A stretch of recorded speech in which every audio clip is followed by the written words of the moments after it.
Ma'am, उस रघुवरन को Anita constructions ने नौकरी से निकाल दिया है।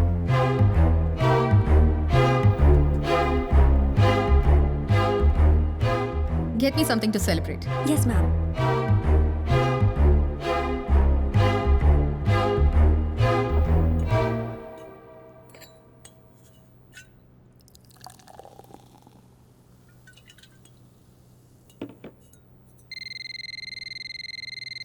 मैम, मिस्टर रघुवरन आपसे मिलने आए हैं। Send him in.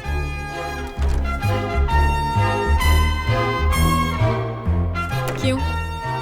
नौकरी से निकाल दिया? उस दिन मैंने तुम्हें कहा था ना, तुम यहाँ जरूर वापस आओगे।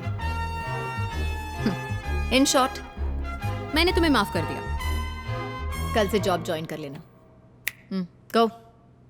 वसुंधरा,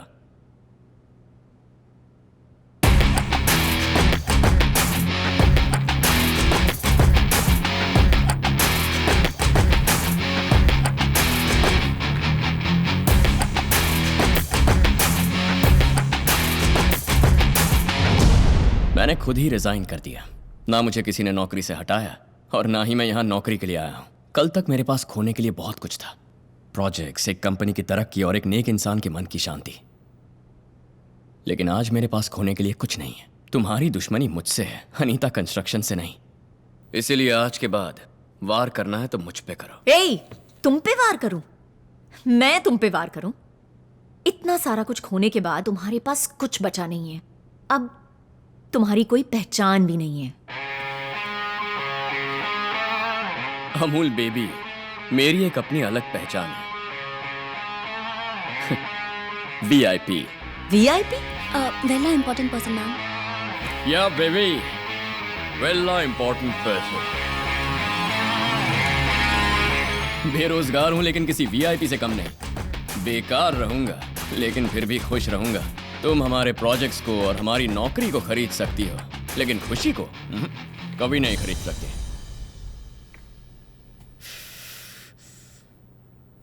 तेरे लिए जो 2 मिनट की मोहलत रखी थी वो खत्म हो गई। चलता हूं वसु।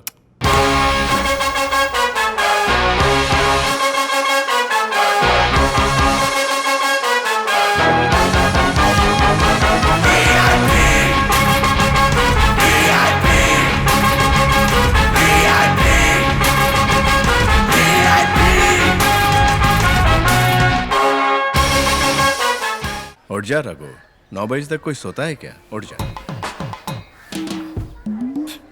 सोने से क्या होगा, काम पे लग जा बेटा। टाइम वेस्ट मत कर, जल्दी बॉल डाल।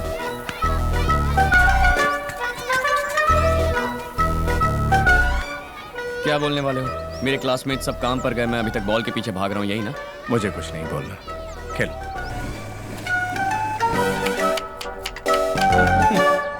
संडे होते ही मटन लाना है। काम पर जाता था तब भी ये मेरा काम था और अभी भी ये मेरा ही काम है। कुछ बातें जिंदगी में कभी नहीं बदलती। उस जमाने में कम से कम कोई तो मुझ पे लाइन मारती थी, लेकिन अब तो जरा हमारे घर के लिए भी मटन ले आना। टाटा। आपके क्रेडेंशियल्स तो अच्छे हैं, लेकिन जहां आप काम करते थे उस कंपनी को आपकी वजह से काफी नुकसान हुआ है। So I think I can't do much. I miss this so much.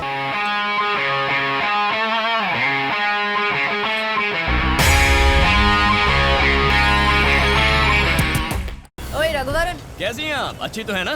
क्यों? काम नहीं मिला तो सब्जियों की होम डिलीवरी शुरू कर दी? हाँ मैडम, काम तो नहीं मिला, लेकिन घर पहुंचने की देर है। पेट भर खाना खिलाने वाली है वहाँ। दबा के खाने के बाद घोड़े बेचकर सो जाता हूँ मैडम। मैडम, खाना खाने के बाद दोपहर को सोने में जो सुख है ना, बयां नहीं कर सकता। फिर मैं शाम को उठ जाता हूँ मैडम और चुपचाप बैठा रहता हूँ। उसके बाद मेरे VIP लौंडे आते हैं तो उनके साथ मस्ती मारने निकल पड़ता हूँ। मैडम, बिना कुछ किए रहना भी अपने आप में एक टैलेंट है मैडम। सबके बस की बात नहीं है। आपसे तो ये बिल्कुल नहीं होगा। सुबह होते ही ऑफिस जाना है, फिर क्या क्या करना है ये सोचना है, कौन सा प्रोजेक्ट लेना है ये सोचना है, दूसरों के प्रोजेक्ट को कैसे छीनना है ये सोचना है, और मुझ जैसे इनोसेंट आदमी को कैसे बर्बाद करना है ये भी सोचना है। बहुत मुश्किल काम है। पल भर का भी चैन नहीं होगा ना मैडम। मेरा रूट तो क्लियर है मैम। जेब भी खाली, दिल का बोझ भी खाली। तो चलो वसु। रस्सी जल गई पर बल नहीं गया। वीआईपी वेला इडियोटिक पर्सन। कहाँ है? ओह माय गॉड, भूल गया शालू। बेकार हूँ ना, अभी जाकर ले आता हूँ। जिन आंखों से प्यार बरसता था अब आग बरसती है। अरे मैडम, आइए ना मैडम। सर आइए सर। Hello sir. शालू ये सब हटा दो। हेलो शालू। आइए सर। शालू मैं पति हूँ, तुम बैठिए बैठिए। ये क्या रघुवरन, ऑफिस आना ही छोड़ दिया? बस ऐसे ही हमसे मिलने आ सकते हो ना? राजमोहन जी आपको बहुत मिस कर रहे हैं। नहीं मैडम, वो बस ऐसे ही। What baby? You miss me? Yes बेबे, टी स्टॉल का उधार कौन चुकाएगा? कब तक ऐसे बैठे रहोगे? कोई और नौकरी क्यों नहीं ट्राई कर लेते? सही है मैडम, ट्राई तो कर ही रहा हूँ। जॉब कोई भी सेट नहीं हो रही है। पता नहीं सिर्फ मुझे ही कहाँ से दुश्मन मिल जाते हैं, जबकि मैं तो अपने काम से काम रख रहा था। सुनो रघु, जब लोग तुम्हारे पीछे पड़ते हैं तो समझो तुम उनके आगे हो। सही मायने में यही तरक्की की असली निशानी। दुश्मन तो आते जाते रहते हैं। जिंदगी दोस्तों से नापी जाती है और तरक्की दुश्मनों से। वाह, क्या पंच डायलॉग है। इसे ऑटो के पीछे भी चिपका सकते हैं। आपका ड्रीम यही ना कि वीआईपी ग्रुप के बॉयज के साथ खुद की कंस्ट्रक्शन कंपनी शुरू की जाए? उसके लिए कोशिश करते रहो, लोन ले लो, अपने राम कुमार साहब भी मदद करेंगे। Start the company.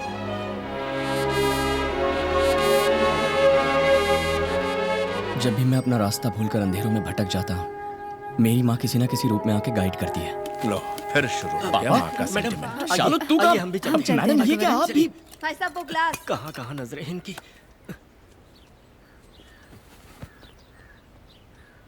I love you माँ।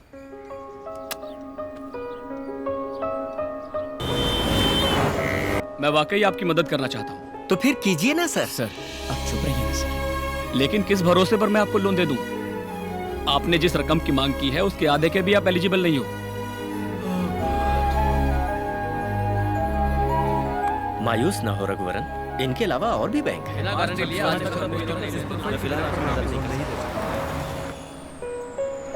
मैंने सभी लड़कों से बात की है। सभी ने अपने घरों से कुछ पैसे लाने का वादा किया है। हम सब मिलके पैसे इकट्ठे करेंगे और एक कंपनी शुरू करेंगे। रघु, सब लोगों ने कंट्रीब्यूट किया तो भी टोटल अमाउंट का 20% भी नहीं बनेगा।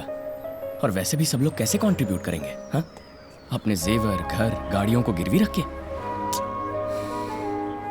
इतना बड़ा बोझ उठाने की हिम्मत नहीं है मुझ में। ए, उठो कहीं और जाओ। अरे जाओ ना। आजकल तुम्हारी जुबान बहुत ज्यादा हाँ, चल रही ठीक है। है, जाओ, जाओ। बैठो बैठो। ए, छोड़ना है। क्या बात है हाँ, सर? मैं बहुत अच्छा हूँ। रघुवरन, इसमें 13 लाख रुपए है। ये मेरी सेविंग्स है। मैं बस इतना ही हेल्प कर सकता हूँ। सॉरी बॉस, मैंने तुमको गलत समझा। ए, हटना पीछे। ये लो। सर नहीं सर, ये आपकी जिंदगी भर की कमाई है। इसे मैं ऐसे दांव पर नहीं लगा सकता। ये नहीं सर, आपकी बीवी बुरा मान जाएगी। पैसे वापस ले गया तो बुरा मान जाएगी। मिस्टर रघुवरन, हाँ, मेरा नाम बालाजी है। हाँ बोलो। आपसे मिलने के लिए आपके घर गया था तो वहाँ पता चला कि आप यहाँ हैं। ये बात है। ए, तू वहाँ से हट जा। अरे कोई आप बात आइए, नहीं। बैठिए। जब आपको दिल्ली में इंजीनियर ऑफ द ईयर का अवार्ड मिला था तब मैं वहीं पर था और पिताजी की कंपनी में आपको हायर भी करना चाहता था, लेकिन पता चला आपने वसुंधरा कंस्ट्रक्शन के ऑफर को ही टर्न डाउन कर दिया। अब आप अपनी खुद की कंपनी शुरू करने की कोशिश में हैं, ये सुनने में आया। इसलिए मैं चाहता हूँ कि आपके साथ मिलकर कोलैबोरेट करूँ। हम आगे कैसे बढ़े समझ में नहीं आ रहा, तो आप हमारे साथ मिलकर क्या करेंगे? तुम्हारा क्या है भाई, पैसे वाले बाप के बेटे हो। लेकिन हम लोग पिताजी के शैडो से बाहर आने के लिए मैंने अपने खुद के 50 लाख रुपए जमा किए हैं। सेम अमाउंट अगर आप भी लाएंगे तो ये आपका इन्वेस्टमेंट होगा। अरे सर, यहाँ हमारी चाय की भी उधारी चलती है। इतने पैसों के लिए हम कहाँ जाएंगे? ठीक है, तो पूरा पैसा मैं इन्वेस्ट करता हूँ, लेकिन अगर कोई प्रॉपर्टी या गारंटी आप ला सको तो। सर बैंक वाले भी यही पूछ रहे हैं। बात यह है कि दोनों के नाम से कंपनी रजिस्टर करनी है, तो आपकी तरफ से इन्वेस्टमेंट के तौर पे मेरे पास कुछ तो होना चाहिए ना। फेंक दे सिगरेट। क्या परेशानी है तुझे? नहीं माँ, नई कंपनी स्टार्ट कर रहे हैं ना, उसके लिए कुछ कोलैटरल मांग रहे हैं। हमारे पास तो सिर्फ ये घर ही है। तो क्या हुआ? ऐसा नहीं है माँ, यहाँ तुमने जीवन गुजारा है, इसी घर में तुम रहती हो। रघु, जहाँ मैंने जीवन गुजारा और जहाँ मैं आज भी रहती हूँ, वो घर वहाँ नहीं, यहाँ है। चल जा। इसमें इतना क्या सोच रहे हो? जब कार्तिक को जॉब के लिए डिपॉजिट की जरूरत थी तो मैंने वॉलंटरी रिटायरमेंट लेकर इंतजाम किया ही था ना। तेरे लिए भी मेरा फर्ज बनता है। तेरी कंपनी जब प्रॉफिट में आएगी तब घर के साथ खुशियां भी लौट आएंगी। कर ले बेटा, कर ले।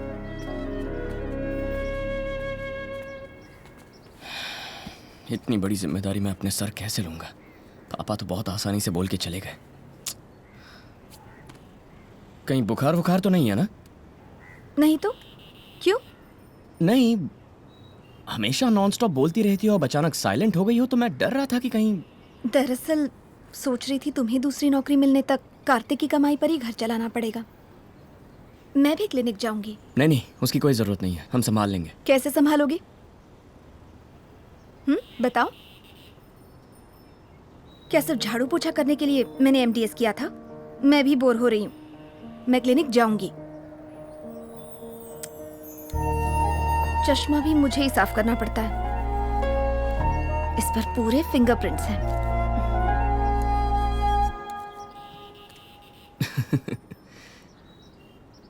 मैं तुम्हें समझ ही नहीं पा रहा।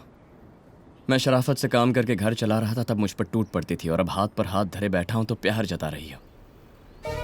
मैंने तो उस रघुवरन से प्यार किया था जो बेरोजगार था। वो रघुवरन ही मुझे ज्यादा पसंद है।